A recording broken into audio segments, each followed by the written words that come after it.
Hi guys, before we move on, we will pray again. Yes.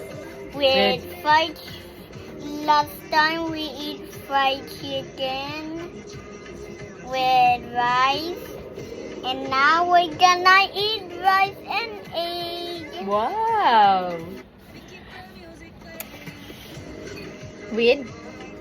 Mommy! Oh. What do you name, mommy? Joan in carrot complete. Wow. And my name That's full. is Emmanuel John in carrot complete. What? My Oh, sorry. Excuse me. excuse me. Ano? My first name is Iman John in carrot complete.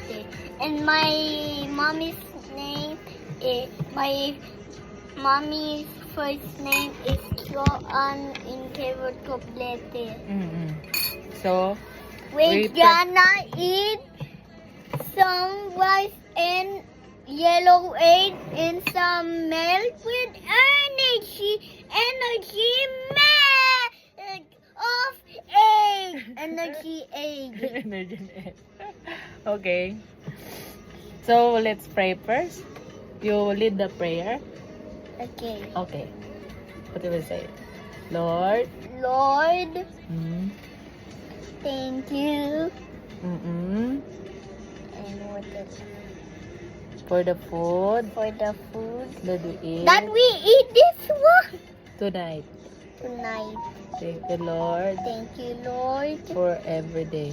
for every day. Food that you gave to Food that you give to us. us. Yes.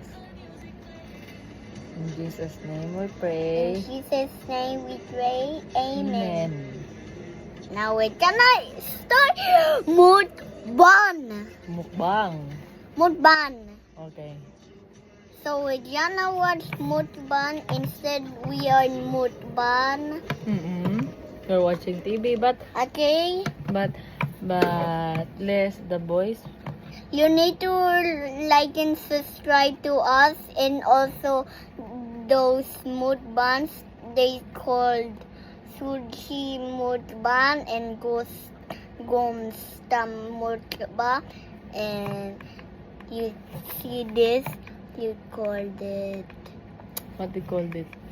they called it soy sauce. That's the